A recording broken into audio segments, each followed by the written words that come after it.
শুভ সকাল বন্ধুরা, তোমরা সবাই কেমন আছো? আশা করি ভালো আছো আর সুস্থও আছো। আমিও ভালো আছি আর সুস্থ আছি। এখন থেকে আমি আমার নতুন একটি ব্লগ শুরু করছি। তোমাদের কাছে অনুরোধ রইল প্রথম থেকে শেষ অবধি দেখার। সকাল সকাল আজকে একটু বেরিয়েছিলাম বাইরে, তো এখানে কাকিমাদের সরকারি বাড়ি হচ্ছে দেখে একটু দাঁড়ালাম। ওই দেখো জিজ্ঞেস করছি, পায়খানা বাথরুম?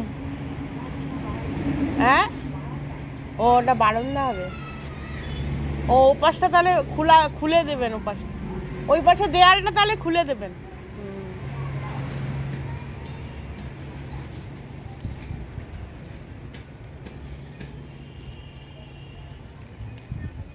এক্সট্রা করে টাকা দিতে হচ্ছে না?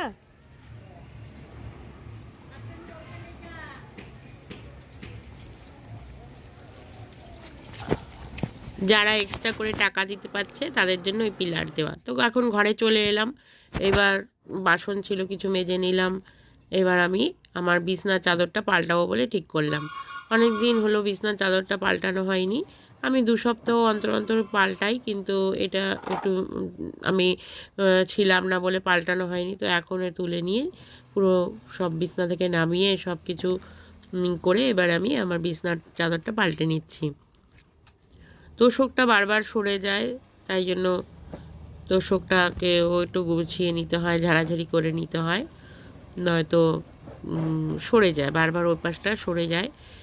দেখবে আমি এই জন্য একটু টেনে টুনে আবার ঠিকঠাক করে নিই যখন চাদরটা পাল্টাই। ওই দেখো, দেখেছো বারবার ওটা সরে যায়, কেন যায় বুঝতে পারি না, কিন্তু ভীষণ সরে যায়। ওই যে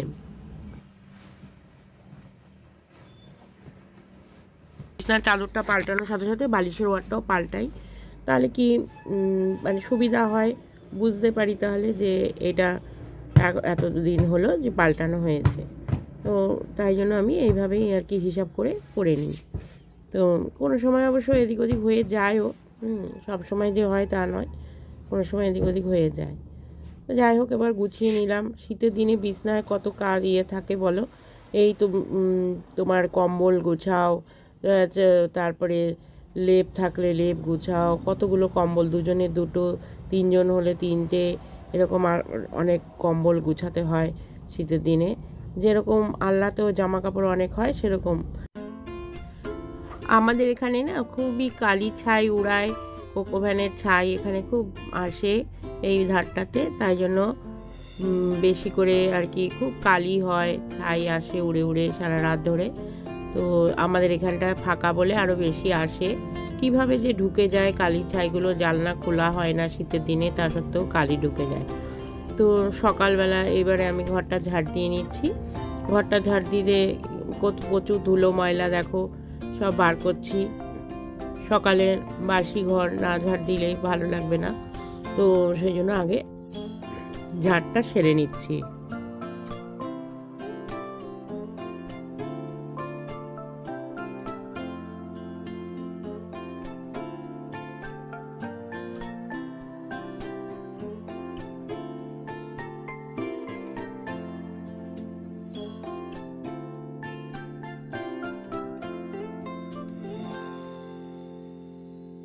এখন দেখো ঘর মুছতে চলে এসেছি। এখন ঘরটাও মুছে নিচ্ছি। ঘর মুছে একবারে, তাহলে মানে ফ্রেশ হয়ে তারপরে আমি অন্যদিকে কাজ করতে পারবো, নয়তো পায়ে পায়ে অনেক ধরো কালি ছাই হয়ে যাবে, তাই জন্য। তো ঘর মোছাটা এখন করতে শুরু করে দিয়েছি। আমাদের দুটো রুমে, তারপরে কী বলে বারান্দায়, সব জায়গার নাম মুছলে পরে এত কালির জন্য আর মানে কোনো কিছুতে রাখা সব জিনিসে ধুলো কালি এরকম পড়তে থাকে। তো সব রকম, তাই জন্য আমি তাড়াতাড়ি চেষ্টা করি, যখন পারি সময় পাই, প্রতিদিন তো মুছতে পারি না ফার্নিচারগুলো, তো যখন সময় হয় তখন আমি ফার্নিচারগুলো মুছে নিই। তো তাছাড়াও দেখো এই সব সময় ছাই কালি এরকম আসতেই থাকে, কোথা দিয়ে যে ঢুকে যায় ছাই কালিগুলো তা মানে আর কি বোঝাই যায় না। এই দেখো এখন আমি চলে এসেছি ঝুনুকে, একটু আমাদের ছাগলটাকে এই যে কাঁচা কলা এনে রাখি ওর জন্য কিনে, তো সেই কাঁচা কলা কেটে কেটে দিচ্ছি। ওরও তো সেবা করতে হবে বলে, ওরও তো খিদে পাচ্ছে, অবলা জীব, তাই জন্য ওকেও একটু খাবার দিয়ে নিলাম। আর আমরা আজকে খেয়েছি হচ্ছে ছাতু মুড়ি, তাই জন্য আমাদের টিফিনে অত চিন্তা করতে হয়নি। কি সুন্দর খাচ্ছে দেখো। চলো এবার যাই, অন্যান্য কাজ আছে, রান্না আছে। এই যে চলে এসেছি রান্নাঘরে, এখন রান্না করছি। আজকে করছি হচ্ছে পেঁপে দিয়ে আলু দিয়ে তরকারি। আলু পেঁপে তরকারিতে একটু জিরে, গোটা জিরে, তেজপাতা, শুকনো লঙ্কা এগুলো দিয়েছি। আর এখানে হচ্ছে বেগুন পোড়া করেছি, পেঁয়াজ ধনেপাতা দিয়ে মাখবো। আর ডালটা সেদ্ধ করে রেখেছি, ডালটা ঘাটা দেবো এবারে করবো। আর টমেটো কেটে রেখেছি, ওই ডাল দিয়ে করব তাই জন্য। আর ঝনুর জন্য ভাতের ফ্যান রেখেছি। আর এইদিকে এই যে ভাতের হাঁড়িতে ভাত, আমার ভাত তৈরি হয়ে গেছে। তাড়াতাড়ি করে নিচ্ছি। তারপরে জানোই তো আমার আবার পিছনে কাজ আছে। এই যে তরকারির মধ্যে এবার একটু মিট মশলা দিয়ে দিলাম। মিট মশলা দিয়ে খুবই ভালো হয়েছিল খেতে বন্ধুরা, দারুণ লেগেছে। তো আমার আলু পেঁপে তরকারি কজন ভালোবাসো?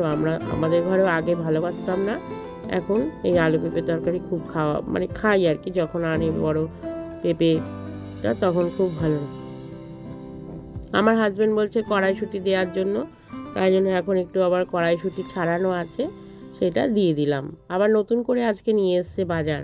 আজকে আমি আবার চুলে কলম দিয়েছি, তো স্নান করব, এখনও করিনি। তো ওই যে বাজার এনেছে, বাজারটা দেখাই যে কড়াইশুঁটি এনেছে, দুটো বড় বড় কফি এনেছে, একটা সাদা তেল এনেছে, আর ধনে পাতা একটা এনেছে, আর এনেছে ওই দেখো পালং শাকের এক আটি পালং শাক এনেছে। আর ওইদিকে বড় ওই যে দেখলে ওই যে ঝুনুকে দিলাম খেতে ছাগলটাকে জন্য, ওটা আনা হয়েছে কলাটা। এই হচ্ছে বাজার হয়েছে। এইবারে আমি ভাবছি কড়াইশুঁড়িটা একটুখানি বেছে নিই। কড়াইশুঁড়িটা বেছে নিলে ঝনুও খেতে পারবে, তাই জন্য কড়াইশুঁড়িটা বাছতে বসেছি। এই যে কড়াইশুঁটি ছাড়াচ্ছি। আর ততক্ষণ একটু মাথায় যে আমি আজকে মেহেন্দিটা লাগিয়েছি, সেই মেহেন্দিটা একটু শুকাতেও তো সময় লাগবে, তাই জন্য যে এই ভাগে একটু কড়াইশুঁড়িটাও বেছে নিই, আর মেহেন্দিটাও একটু কড়াইশুঁড়িটা ছাড়িয়ে নিই, মেহেন্দিটাও তাহলে ততক্ষণ অবধি থাকবে। তারপরে স্নান করব, স্নান করে উঠে পুজো টুজো দেবো, দিয়ে তারপরে খেতে দেবো সবাইকে। তারপরে খেতে দিয়ে তারপরে এই দেখো বন্ধুরা, এখন আমি এই যে বেগুন পোড়া এতে বসেছি। একটা উচ্ছে দিয়েছিলাম ছোট্ট, ওই তাই এটাকে হাফ করে নিলাম আর কি। আর এই যে বেগুন পোড়া তো করেছি, এই যে টমেটো দিয়ে ডাল করেছি।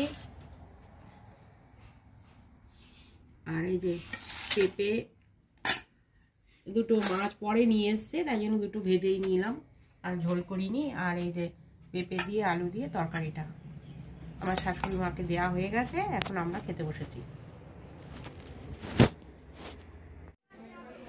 শুভ সন্ধ্যা বন্ধুরা। এখন আমি তোমাদের সামনে সেই দুপুরে খাবার পরে এখন আমি এলাম। তো আজকে আমি এসেছি আমাদের পাশে বাড়িতে, একটা কাকিমার বাড়ি কালী পুজো হয়েছিল, তো আমাদেরকে যেতে বলেছিল, তাই জন্য আমরা গেছিলাম। আমরা বলতে আমি একাই আজকে এসেছি, কারণ আমার শাশুড়ি বলল এই শীতে আমি যাব না, তুমি যাও, আমি দরকার হলে কালকে সকালবেলা গিয়ে ভোগ প্রসাদ নিয়ে আসবো। আর আমার ছেলে তো এখানে নেই, জানোই, বলেছিলাম যে ও গেছে দিদার বাড়িতে বেড়াতে, তাই জন্য।